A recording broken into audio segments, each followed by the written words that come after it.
Welcome to Kenton Teaches. Enjoy the video. You'll begin by ensuring prerequisites are met. Check battery level, plug in power, and confirm a recent backup. Once you open System Settings and tap Software Update, the Mac will check Apple's servers.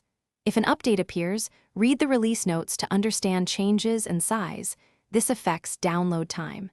Make sure you're on a reliable Wi-Fi network rather than cellular. Click Download to start fetching files, and don't close the lid if you're on a laptop and the download progresses. Once the download begins, watch the progress percentage so you can estimate completion time. Large updates often take longer. After downloading, the installer prepares files and may request permission to restart. Grant it when ready.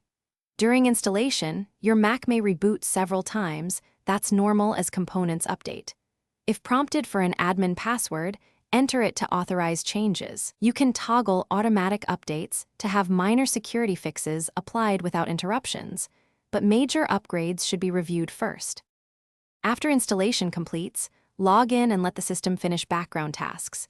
Check system settings to confirm the new version and update any apps from the App Store. If something goes wrong, first reboot and try the update again.